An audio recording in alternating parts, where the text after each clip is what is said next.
My name is Chuangang Ren.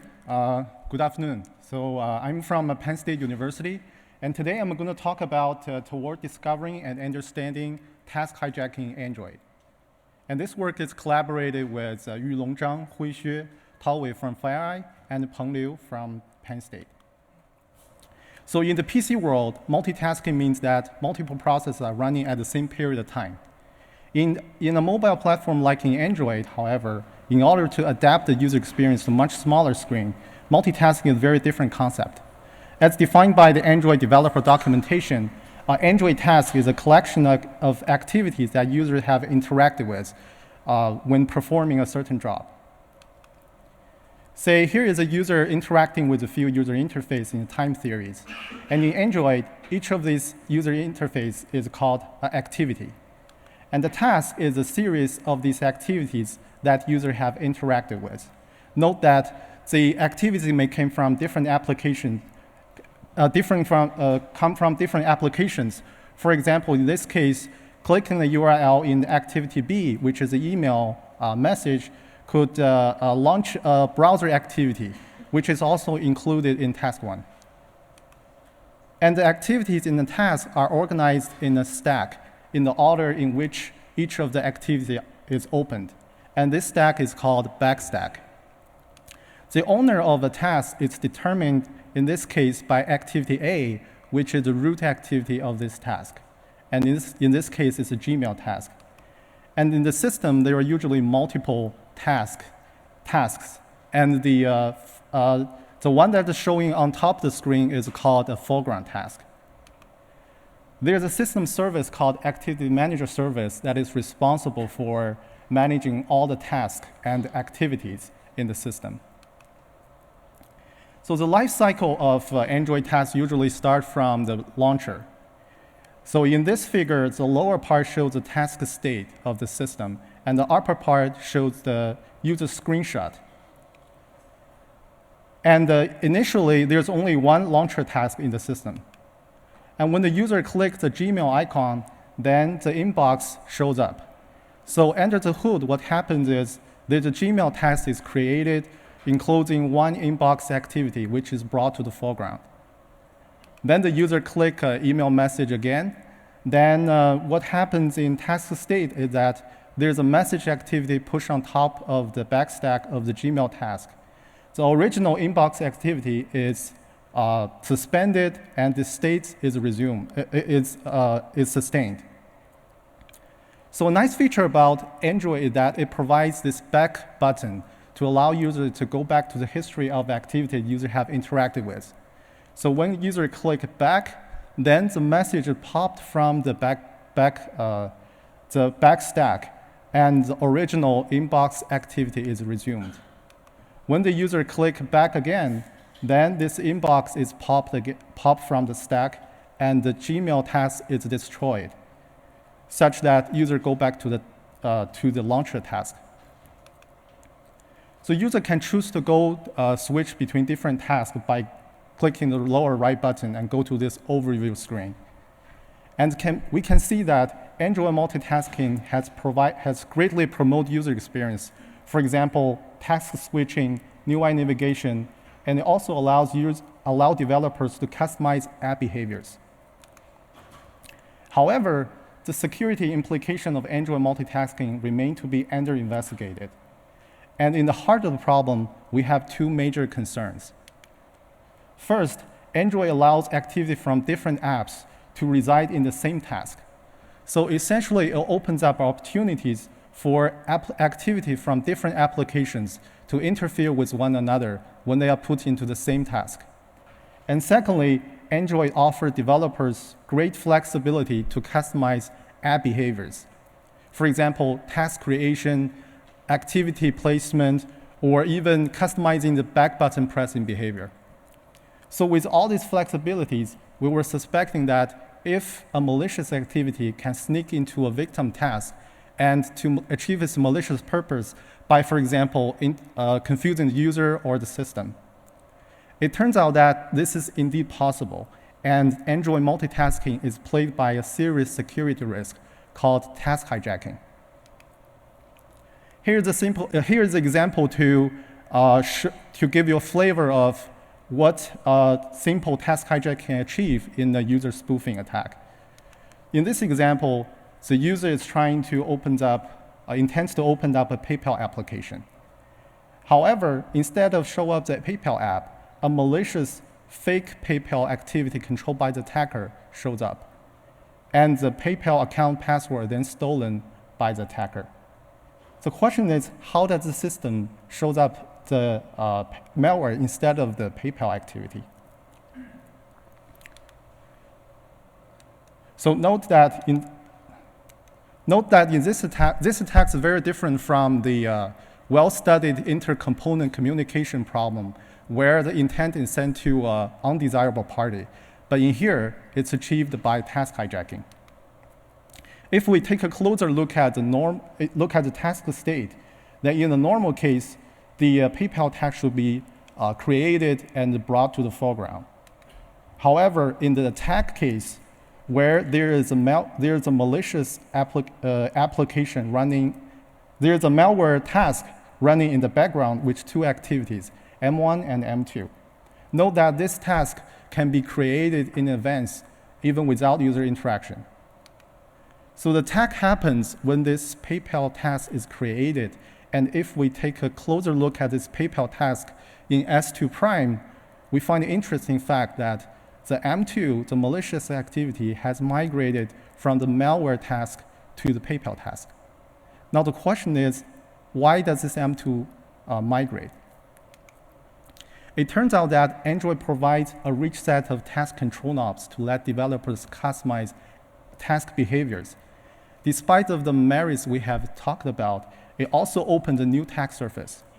In this particular example, the malware can trick the system to relocate the malicious activity to the PayPal task by manipulating the following task control knobs: task affinity and allow task reparenting.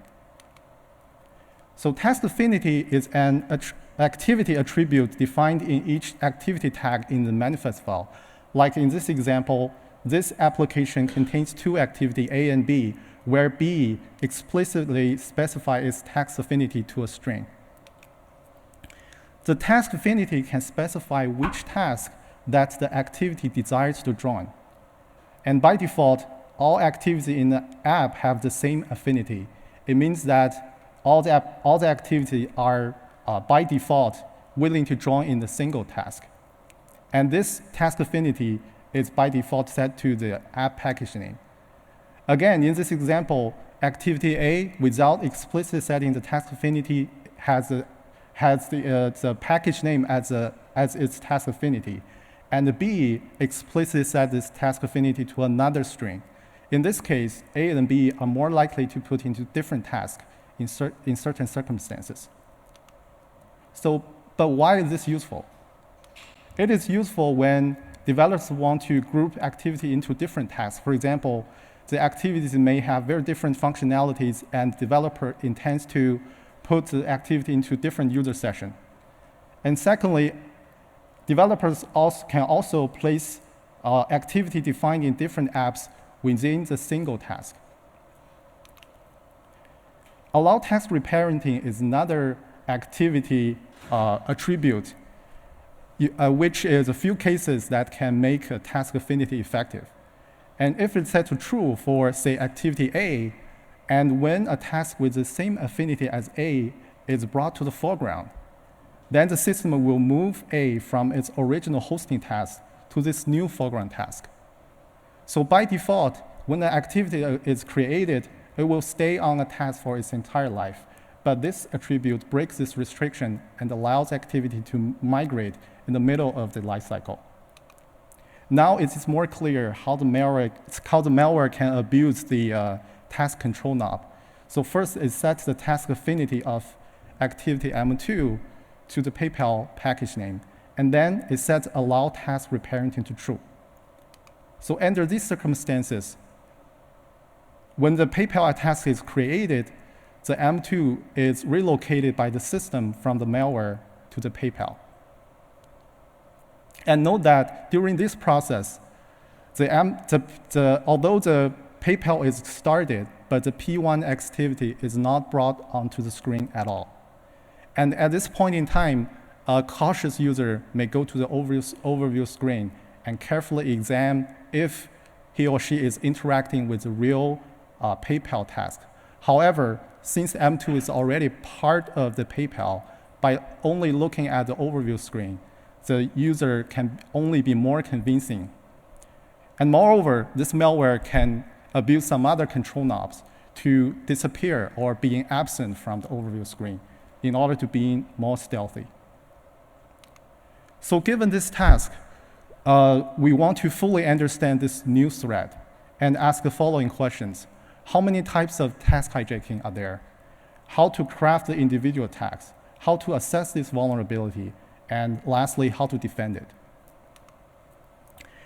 In order to answer the first question, we find that there are a rich set of task control knobs that can be abused by attacker.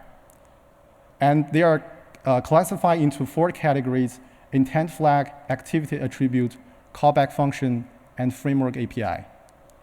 So intent flag is a flag attribute that can be set to an intent to start activity.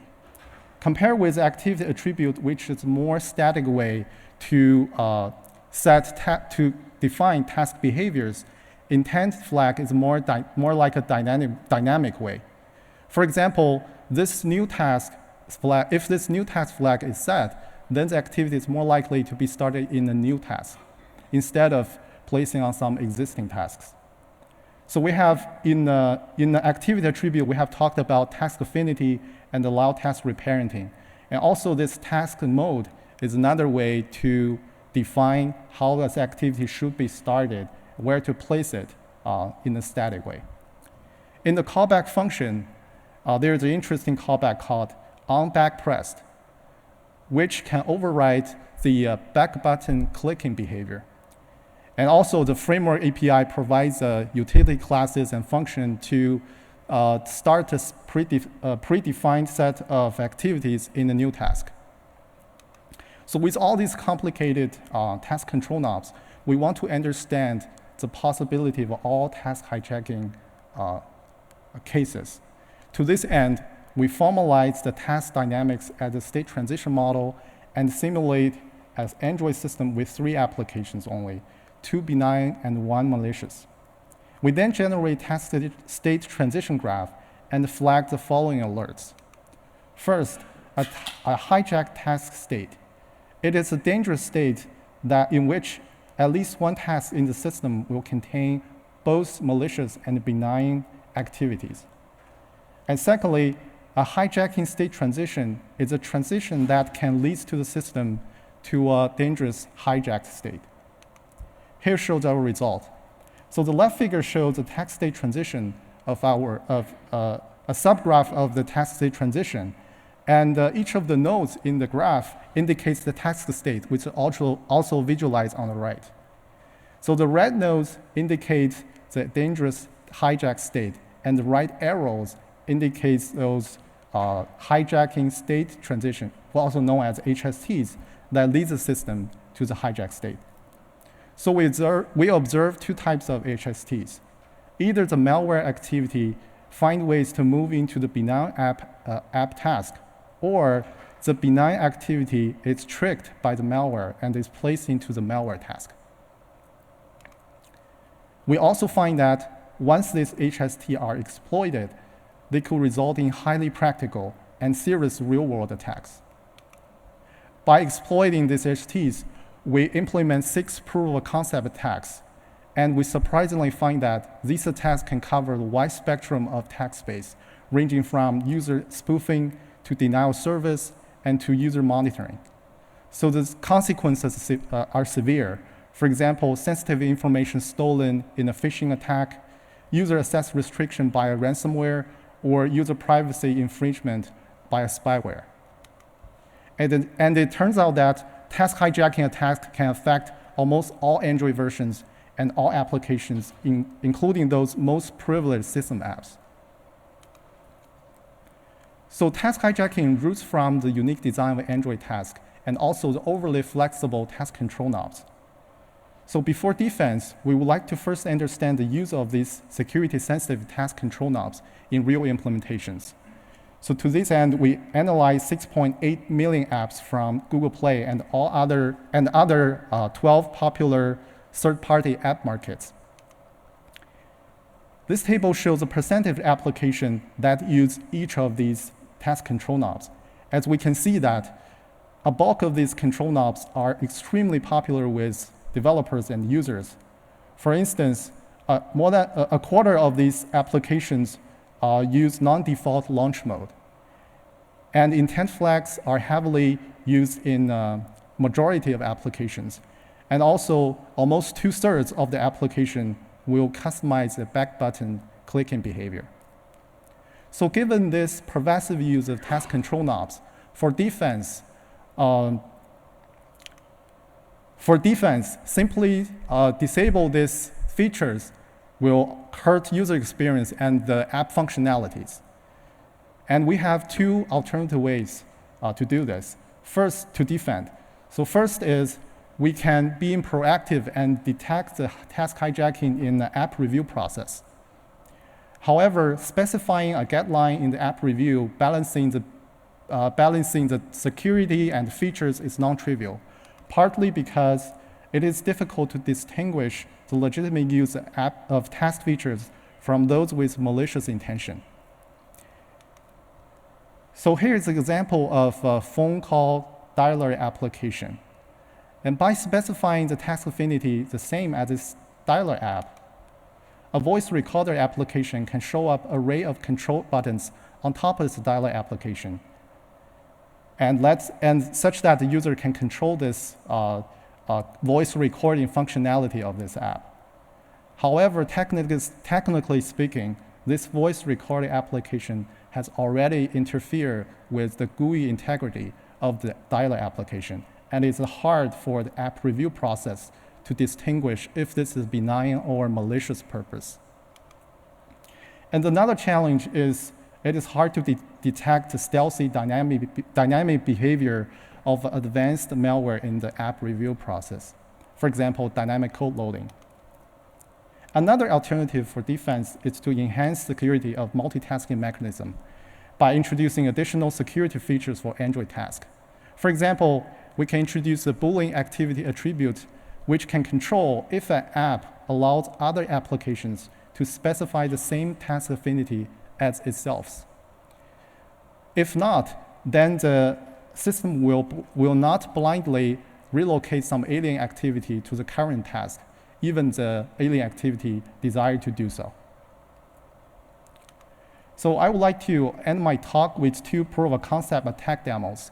So for other attack cases and how these attacks are achieved, please refer to our paper. So the first attack is a phishing attack that can steal user's Citibank account and password. And the goal here is similar with another attack we have seen, but with different approaches.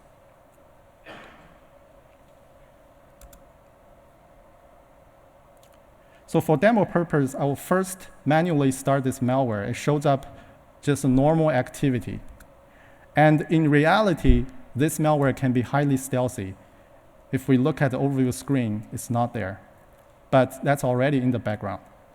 Now the user opened up the Citibank application, and before the user signed on to his account, the user, especially the user, may be interested to first take a look at a nice tutorial video about how to use this banking application. So the user go ahead and click this link and choose pre-installed legitimate video player on the system to play this video. So after clicking this video, after finishing viewing this video, the user click back button to go back to the original activity. However, this back button has redirected the user to a phishing activity controlled by the attacker. Then the user ID and password are then stolen. After this, the malware simply quit and shows up a login failure alert. And here shows the user name and password that's stolen. So the second demo, I will show you a denial service attack that will disable app uninstallation on a system. So similarly, I will manually start a malware. And after this, there's no application can be uninstalled from this device. And user can find different ways to uninstall an app. For example, go to the setting, find the app you want to install, and click the uninstall button. At this point in time, there's a malicious activity shows up immediately, which blocks the underlying system confirmation dialog for user to uninstall that application, such that the user have no way to uninstall the application. When user click back button, then this activity may redirect the user to the launcher, and all the previous setting activities are killed. User may find different ways, for example, dragging the icons,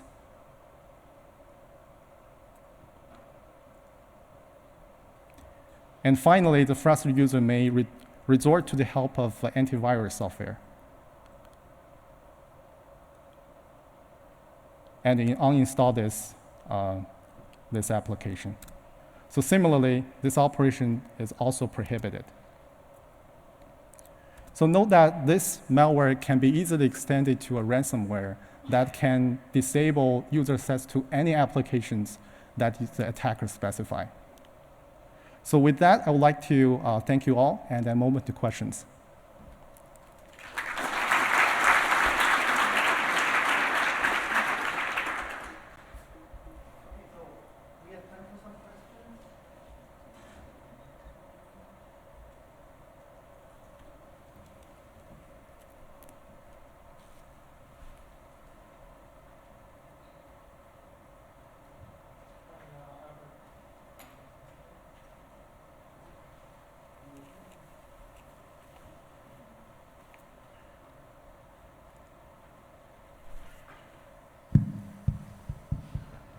Hi, I'm a person from University of Michigan. So you were mentioning that so this vulnerability can work in almost all Android systems. So I just want to know, is there any system that this cannot work in, and why? It's a question, is there any system that task hijacking? The Android version. Okay, so task hijacking covers a wide variety of attacks. So as far as I know, that most latest, including Android M, is affected by this vulnerability as well. But regarding particular application, it depends on what kind of attack vectors that the attacker use. So it's not OS dependent, I guess. It's not totally OS dependent. Yes, I would say. Okay. Yeah. Thanks. Sure. So did you also find real-world applications that abuse this feature, so real-world malware? Oh, I think that's a good question. Right. So we have not found the obvious evidence that the current malware are abusing these task control knobs. Although, as we have seen in the dialer app phone call dialer example, that this phone call recorder is actually interfering with the GUI of the dialer. But it's just one step to be a malware. If a malware can interfere with the GUI, a malware can do so. But we don't have evidence that the current malware is doing this. Yeah. And are you in contact with the Android developers in order to fix this problem, or do you think that this is something that cannot be easily fixed in practice, as you discussed in your talk? I would say since this is a system feature, it is hard for from developers' perspective to defend it completely. But if a developer really concerned about the vulnerability, the developer can basically check frequently how their task looks like during their app running process. That's one way I could think about. And also, developer can, for the antivirus, software can do similar things to check if any task might be hijacking by a malicious software. Yeah. Yeah, so you had this example with Lookout, but can Lookout also stop running tasks in order to basically stop this activity from preventing the uninstallation process? For now, I don't think, to my knowledge, I don't think Lookout for now can stop activity from running if it doesn't have any permissions. But at least it can show some alerts to the user that this task might be hijacked by malware or some abnormal situations. Yeah. Okay, so if there are no other questions, I think we can thank the speaker again, and then we have the second talk in the session. All right, thank you.